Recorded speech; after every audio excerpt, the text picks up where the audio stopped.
again. This is Watu Kobesa, and we are going on with our positional lessons. Today we're going to deal with bishop against knight, and generally when one side has the bishop against knight, when there are pawns on both sides of the board, both sides meaning on the queen side and the king side, the side with the bishop is normally thought to be having a better position because the bishop is very mobile. So we're still continuing with our theme, starting from the idea of having two bishops first, because we said that once you have two bishops, you then have the option of trading, either playing with the two bishops, or you can play bishops of opposite color if you are the first side that will have the initiative, if you can see that. Or you can also choose to go to good bishop against bad bishop. Yeah, that means now you will look at the pawn structure, and if your opponent's pawns are on the same color as his bishop, and his bishop is not going to be very mobile, then you can choose to go into that position. And now we're going to talk about bishop against knight. So one of the players who was very good at this position was the American player who became world champion. It was Bobby Fischer.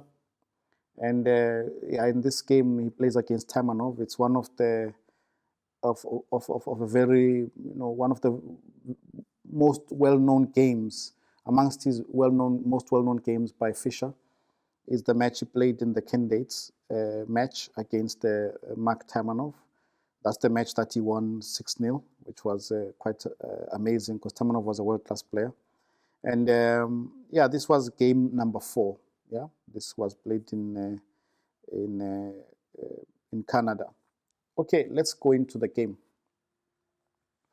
So Fischer plays e4, and Taimanov plays c5, which is the Sicilian defense. Right, so in the Sicilian defense, white is attacking the square d5, and black immediately attacks the square d4. Okay, so it's a counter-attacking opening. So knight f3, knight c6, and now d4. C takes d4, knight takes d4. So white has immediately attacked black's strongest pawn attacking the center. If you look at this position, you will notice that black can, of course, this is a starting position. Really, black can play many moves here. Knight f6 is a move, queen b6, e5, e6, queen c7, which Taimanov played here. But a move that is frowned upon is knight takes d4, because white plays queen takes d4. And we have looked at this type of structure, especially if you think about that game between Adams and Torre Repeto that I did touch upon in past lessons. And we did establish that a queen in the center is very uncomfortable. So obviously Taimanov will not want to play knight takes d4. So he plays the move queen c7. Okay, the idea of queen c7 really, black wants to play the move e6. And so when black plays the move e6, some of the black squares will be weak. So the queen goes to c7, and next he will play e6. Okay, white continues knight c3, e6. There are many moves here, but Fischer played the move g3. It makes sense, because in some variations he is ready to play bishop f4 to attack this queen and the black squares. Taimanov plays a6. This move stops a future knight from d to b5. Okay, this is an opening. Bishop g2. We'll go quickly past this opening because these are basically what an opening is. It's just simply a sequence of moves that have been played in many games before that both players will be aware of. And so both players are looking for a specific position that they want to reach. Yeah.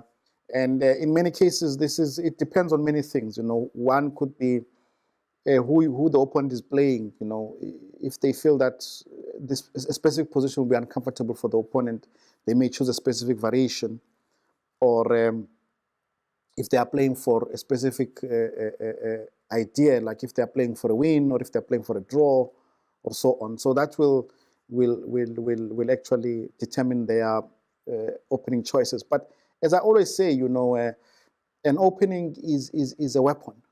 Yeah, a weapon does not mean that you immediately become. You can have a very powerful weapon, but if you cannot use it, it does not matter. So the opening is merely a weapon that you use to play against the opponent, and there is no good or bad opening. It's just a question of, do you understand the opening that you are playing? Yeah. Okay. So Taimanov played knight f6. They're both just developing castles. And here there are many moves that black can play, starting with the move bishop e7 and so on. But he decides to play knight takes at d4. So Fischer plays queen takes d4 and bishop c5. Okay, attacking the queen. So Fischer plays immediately here bishop f4. It is not a good idea for the opponent here to take the queen, because this queen exchange is actually very uncomfortable for black, because if we look at all these squares here, you know, these squares are quite weak. And we can actually tell that all of black squares are quite weak. So this is not what you know, black would want to go for. So obviously, once I hope that our eyes are opening up now a little bit concerning structure and weaknesses, yeah, of squares, which explains why Taimanov played the move d6.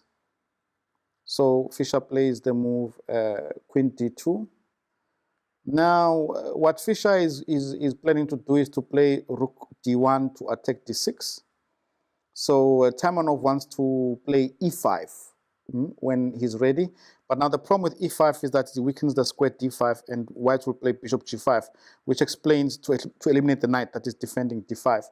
This explains why Taimanov plays the move h6. Fischer plays rook d1 anyway, e5, bishop e3, and now he plays the move bishop g4. Okay, Fischer takes on c5, bishop takes c5, he must take back, d takes c5. Notice that he cannot take with the queen, because if queen takes c5, Fischer can play queen takes d6, because the queen on c5 is not protected. If queen takes d6, rook takes d6, and you're losing a pawn. So d takes c5, f3. We can imagine that both players have calculated this far. Plays bishop e6, protecting the square d5, and now Fischer plays the move f4. So it's a very aggressive opening by Fischer, and here the fight is about the d5 square. So Taimanov decides to play rook d8, knight d5, bishop takes d5, and then plays the move e4.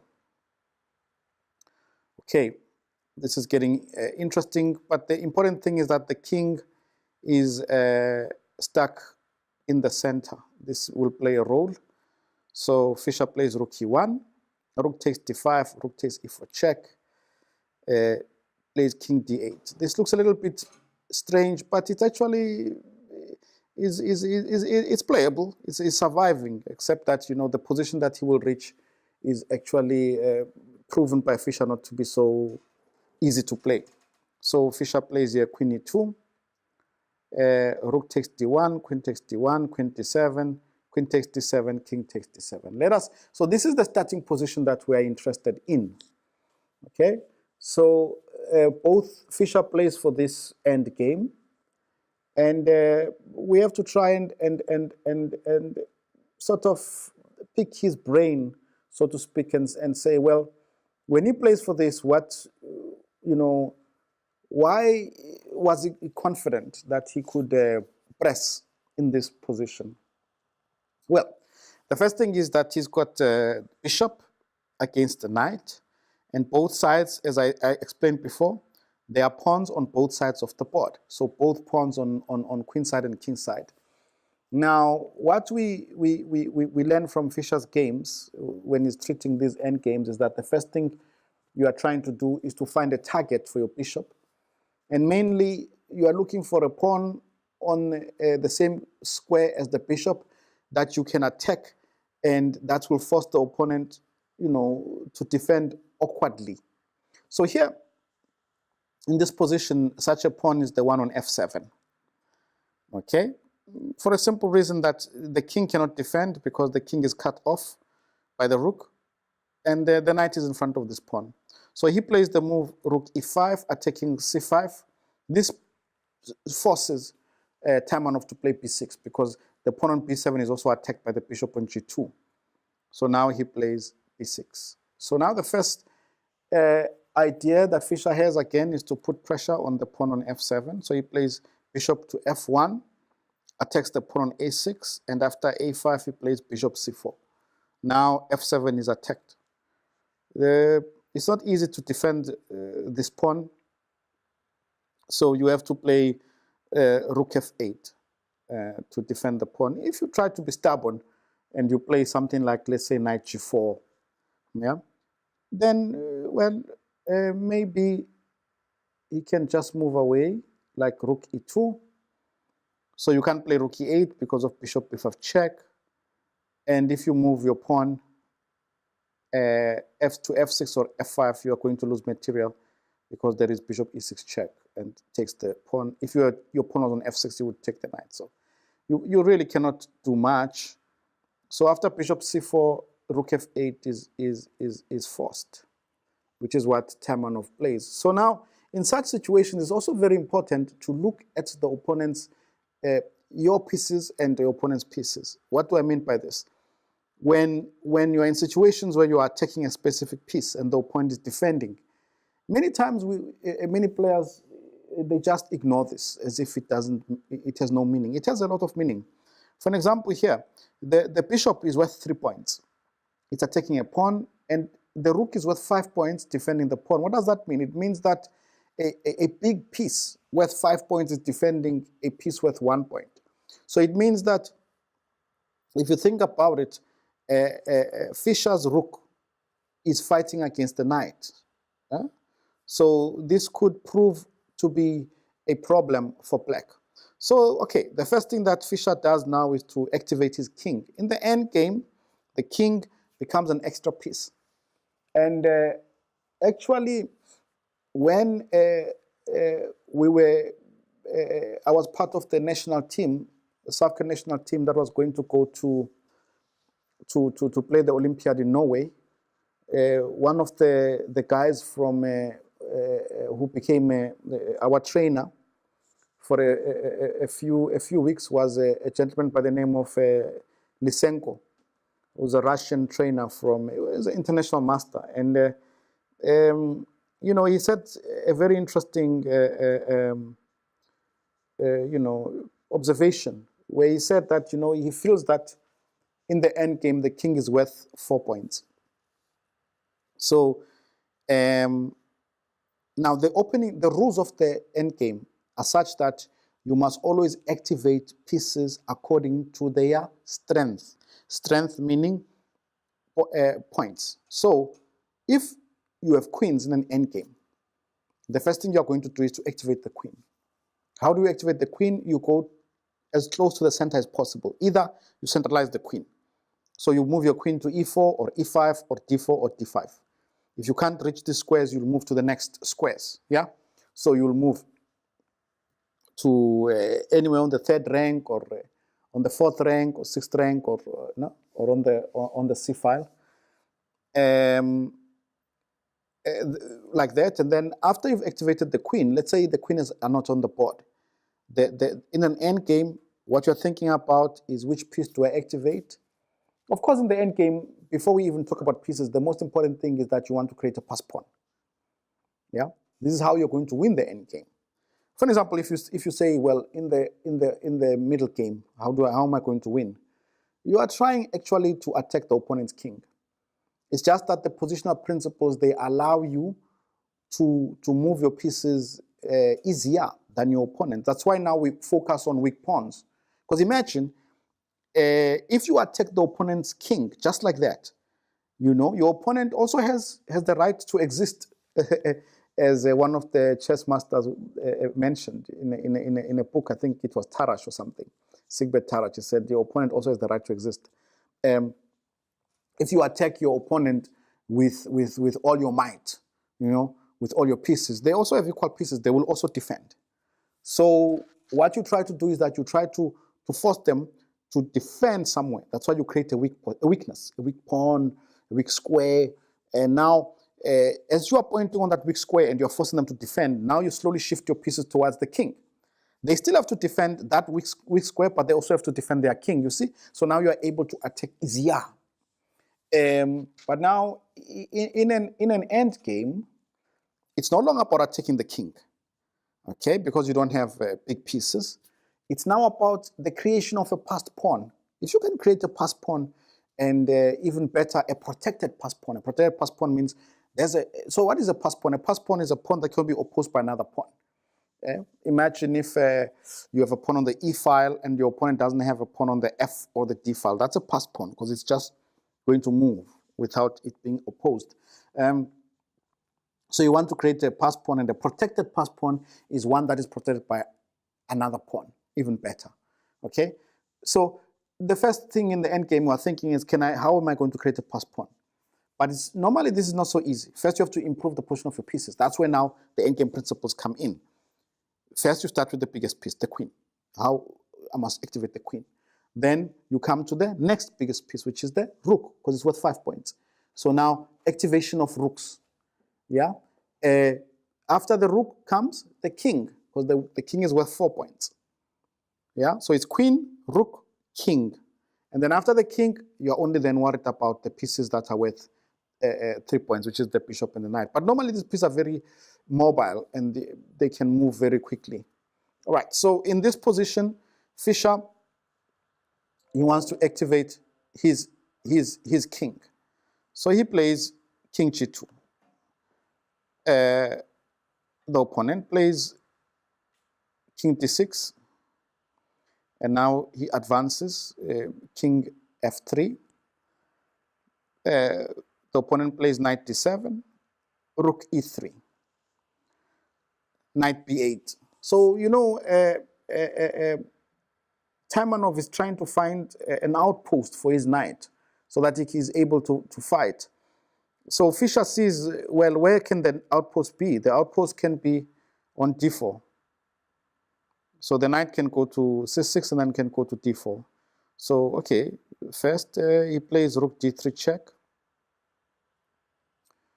And now the opponent plays king c7. Yeah, well, the problem is the pawn on b6. So if maybe a move like king e7, we can imagine that Fischer could actually play a move like, let's say, rook b3, yeah, which will force the opponent to play maybe knight d7. And let's see, here maybe there are already problems that could happen here. And then maybe still rook e3 check, yeah. And the king, you still have to, the f7 pawn is still a problem, and you're still not yet, you're not out of this problem. So he plays rather king c7 to be able to defend b6. So he plays c3, stopping the knight from reaching d4, knight c6, and now he plays the move rook e3. Yeah, it's just important that he's always forcing the black pieces not to be able to move freely. So the rook cannot move, and yeah, the knights also could have some problems, no, in trying to move. So Taimanov plays king d6, and now Fischer plays a4. He's fixing the pawn on b6. Plays knight e7. Okay, he cannot make much progress now. So he slowly improves the position of his pieces on the king side. So now he's going to just slowly push his pawns forward, take away space from the knight. So it's important not to move quickly, to play h3. You know, if you're not careful and you play a move like h4, you'll allow the opponent to have counterplay, because the opponent will play h5, and now notice that the knight is all of a sudden having this powerful outpost on f5. And when it's on f5, it will be attacking g3. You don't want to give your opponent such counterplay. So yeah, he plays very slowly. First h3, there's no rush. And after knight c6, only now does he play the move h4. So next move is going to play h5. If Taimanov does nothing, Taimanov plays h5, then he plays rook d3 check, king c7, and now rook d5. So the main idea first is just to take away this outpost from the knight and to create more weaknesses in the opponent's position. Okay, Taimanov plays the move f5. Fischer plays back, rook d2. So now both these pawns are on white squares, and this is good for the bishop because the bishop can also attack these pawns. Rook f6, rook e2, king d7, rook e3, g6, and now bishop b5. Okay, a little pin, but maybe the bishop can sometimes go to e8. At the moment, it's just finding the right way to place his pieces. Rook d6, king e2, king d8, and now he sees that, okay, you know, it's also very important to change one advantage for another. The rook has played its part. It's forced the black pawns to go to weak squares. Now, if you look at black's rook, it has become quite a strong piece defensively. So Fischer decides to exchange the piece because he knows that those pawns on the king side are going to be attacked by the bishop. So he plays the move rook d3 and he exchanges. So now it's a question of finding a way to get into the position. So the king obviously is activated, bishop e8, king d5, check, and now king c4. Now we want to go into king b5. So check and king b5. He obviously had to be careful here, because now knight c8, for example, the threat is checkmate. Yeah. So for example, if he takes the pawn, this is very embarrassing for the white king. It's just checkmated. Obviously, white Fischer is not going to allow this. So he plays the move bishop c6 check first, and after king c7 plays bishop b5. Now notice that the king is going to be able to move to a6. See what he's doing? He wants to sidestep this king. So if check, the king will go to a6, then to a7. And at some point, he's going to attack this pawn, and black is going to run out of moves. And he has to move, maybe put the bishop on e8, then he has to move, then he either lose this pawn or that one. Knight e7, bishop f7, king f7, bishop e3, bishop d1, check, and king a6, knight c8, bishop d5, centralizing the bishop, bishop f7, knight here, now bishop e8. So now this is the what we're talking about. He's attacking both pawns, the pawn on b6 and the pawn on g6. So now if you move the knight, you lose this pawn, and if you move the king, this is now what Fischer had in mind, to sacrifice the bishop, and because his pawns are going to be very fast on the A and B file. So he plays bishop takes g6, king takes b6, and then takes on c5. It's important that you centralize your king, not to take on a5. Yeah? Take on c5, because this pawn will play b4, and we'll have two pawns that are going to be running on the queen side, and the king is just standing guard here. The king is very powerful. Yeah? King is playing against the knight. b4. Notice at the moment that the black knight cannot enter the position. It's a very nice position. Takes, knight c8, a5. He tries this way, but now it's too late already. b5, check, king b6.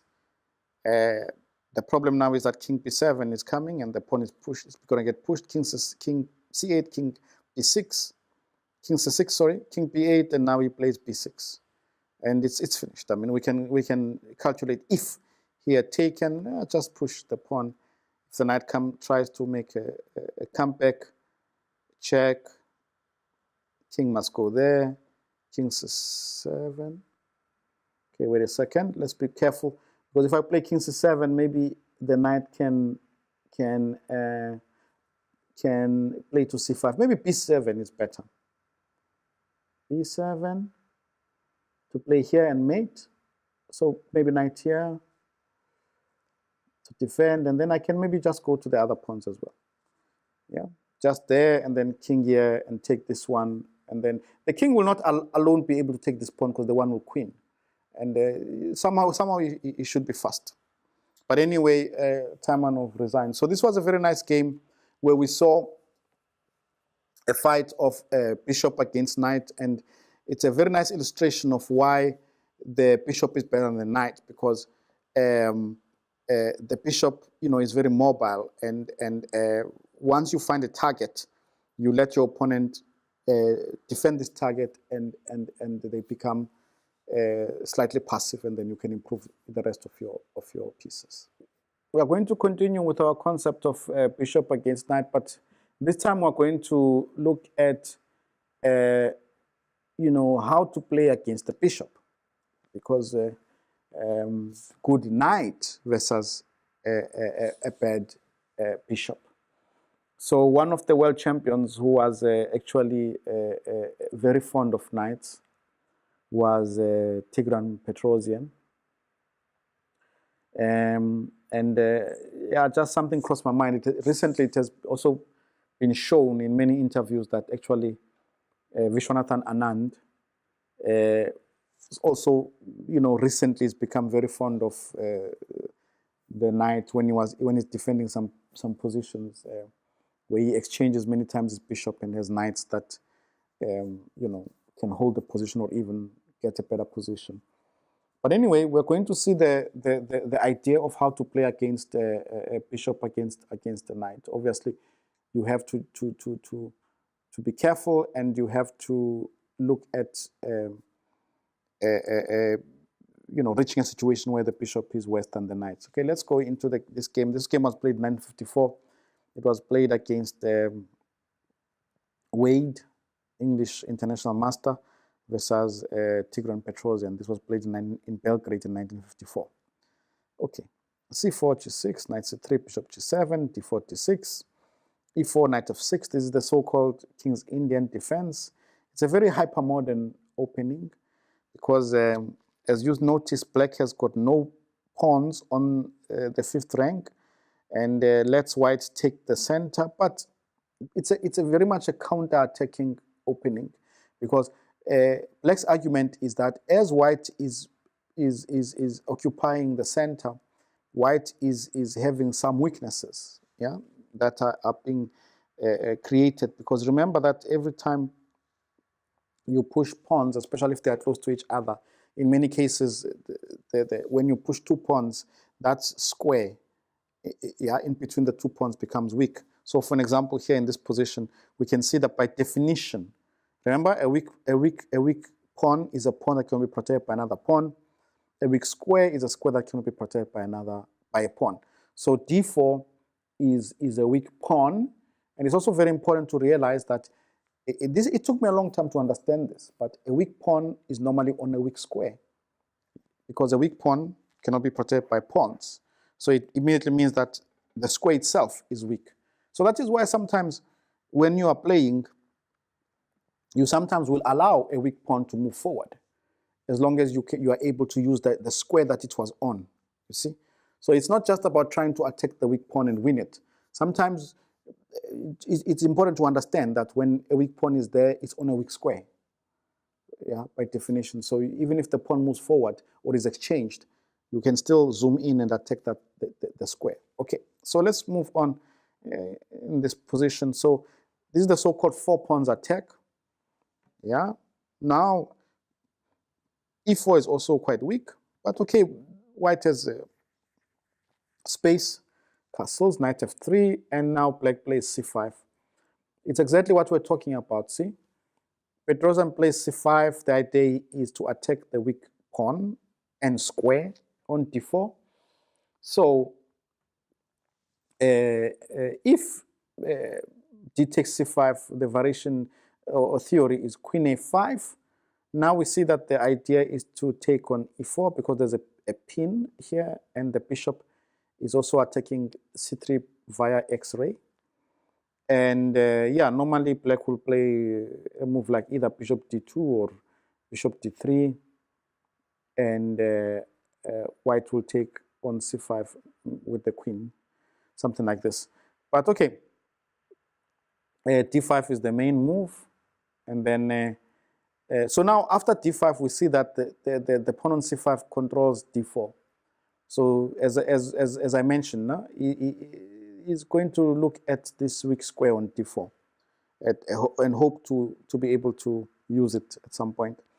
So black plays e6, a logical move. His idea is that he wants to exchange on d5, and now also look at the square e4, because d4 and e4 both are weak. So bishop e2, c takes d5, and Wade played e takes d5. Okay, in today's world, the players play c takes d5. Yeah, it's the main line. It's a very interesting and complicated position. But okay, he plays e takes d5. So immediately bishop f5, of course, looking at the weak square castles, and now he plays knight e4 to take control of that square. Knight takes e4, bishop takes e4. So the dust is settled and we reach this position. It's a very interesting position, and we can see that white is battling a little bit to put his pieces into the game, because especially since if you look at this diagonal, a1 to h8, we see that it's not very easy to develop the bishop from c1. So Wade plays knight g5.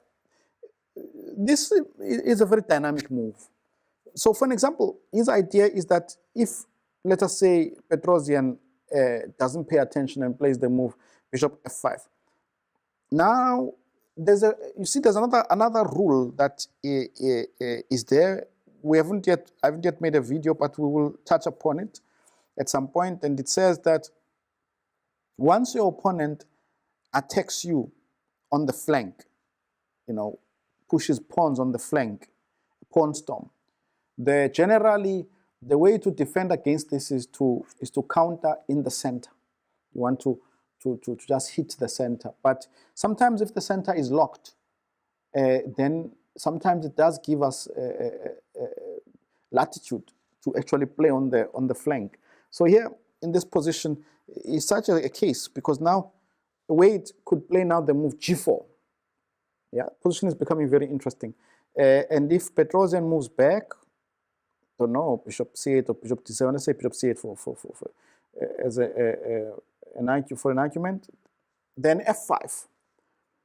Then already, white is doing not so badly. The bishop is open. The bishop can go to d3. The queen can go to e1, then to h4, and white can try to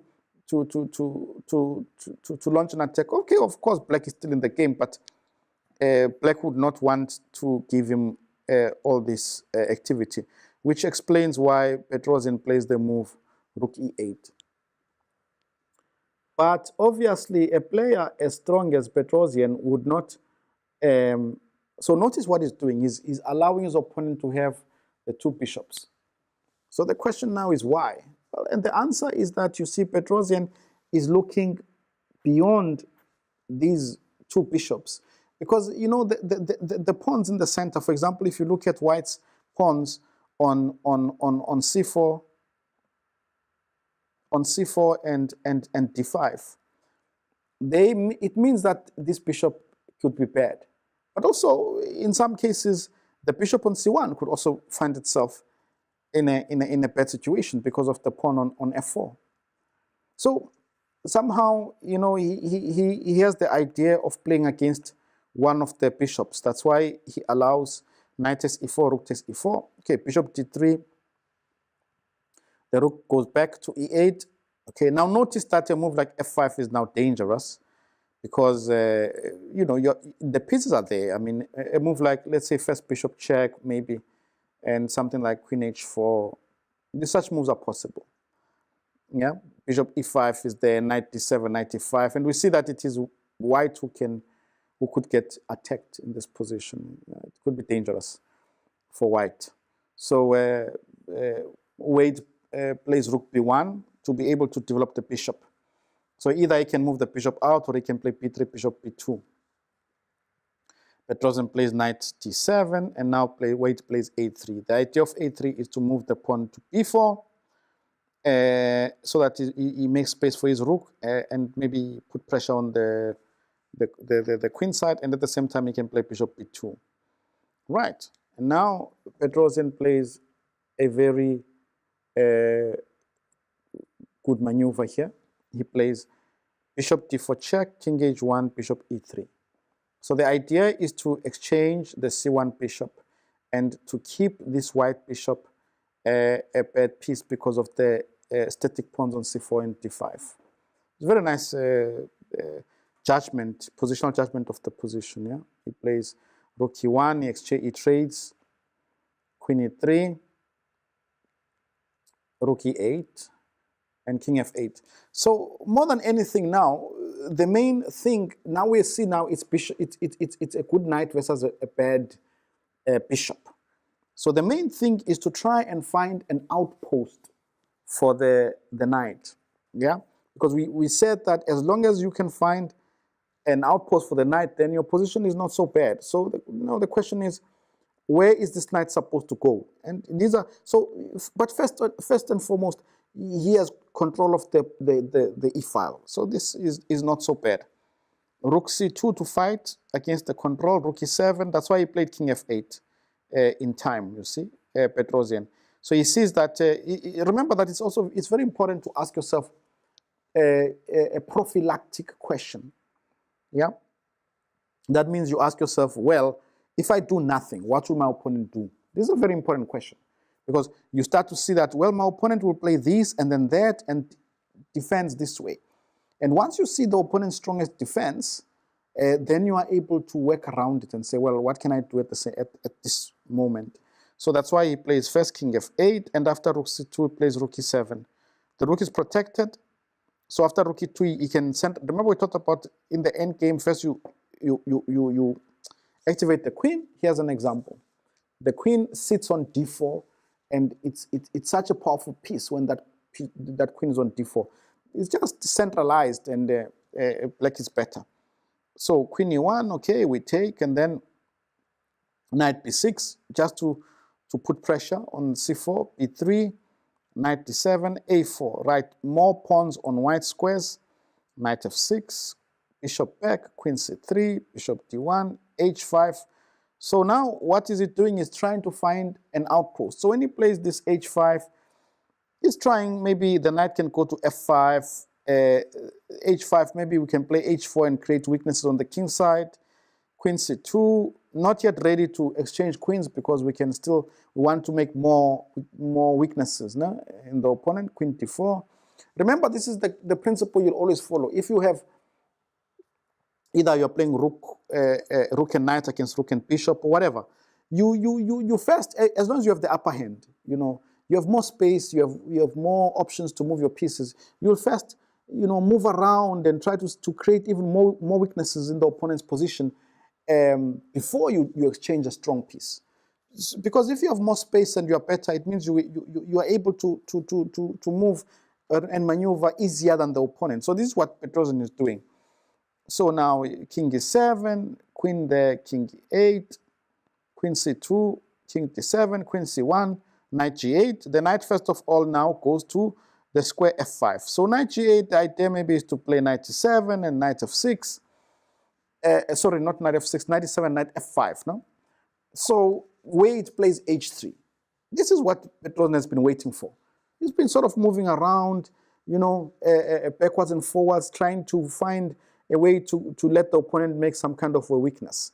So h3 is such a move because you see, now all of a sudden, if you look at, it's very subtle, but if you look at this structure now, it's slightly weakened, you see, because it means that in some positions, black will be able to play the move h4. And once I play h4, if you take, f4 will fall. If you play g4, f4 becomes weak. So you see, the structures become compromised. But before that, the structure was not as weak as it becomes after h3. But it's difficult to say, well, Wade should not have played h3 because, you know, it's pressure. Slowly, you know, the queen on d4 is strong. The knight is coming to f5. It's difficult to really find moves. So Petrosian plays knight f6 now. So he doesn't go to e7 anymore, knight e7, knight f5, because that outpost is going to be unavailable because the opponent wants to play g4. You know, for an example, if he played knight e7, the Wade wanted to play the move g4. Okay. So now, as with all very strong players, world champions, when h3 happens, he asks himself, okay, you know, if the opponent plays g4, what is the problem? And I hope you can see, once g4 is played, f4 becomes weak. Yeah. So knight f6, g4, he takes, and then he plays the move king d8. It's an important move because he wants to use the square d7. We'll see why in a moment. a5. Now he plays knight d7. Now remember we talked about the f4 being weak. f4 is weak on two levels. The pawn on f4 is weak because it's a weak pawn. Yeah, one. And the second thing is that that weak pawn is on a weak square. Okay, so now it means that we are able to play the move g5. This is the idea that Petrosian has. There's little that Wade can do. If Wade plays g5 himself, then Petrosian will go back to this idea of using the f5 square as an outpost. So he plays king g3, and now he plays a very powerful move g5. Yeah, okay, Wade takes this pawn, and now king e7, and all of a sudden the knight has got an outpost on e5. And immediately, so this is, the position becomes much better. So this is how you play against the bishop if you have a good knight. You want to create an outpost for your knight. Knight e5, okay, g6, knight takes g6, and all of a sudden we see great coordination between the queen and the knight. It is said that in positions where you have a choice when it comes to attacking the king, if you can have queen and knight or queen and bishop, it's better to choose queen and knight when attacking the king, because queen and knight, they coordinate so nicely, these pieces. And now we see this coordination. Check, knight f5, there are all kinds of threats, king e2, queen g4 check, queen g1. You see the knight is going to come in. King h7, queen g3 check. Yeah, here there's a problem already, because if he goes maybe king c2, he can check and take the bishop. King e4, knight there, the king is already in big trouble. Queen there, check, and takes the bishop. And here he resigned just before he was checkmated, because if king e5, queen f5, checkmate. So a very nice game by Petrosian, and more than anything there, we saw the idea of playing against the bishop. If you have a knight, what you have to do, well, if you have a choice, before you go into that position, what you have to do is you have to decide that, okay, I'm going into the position where I have, where I'm playing knight against bishop, and this bishop is weak because there are pawns on the same square as the bishop that are static, that cannot be changed.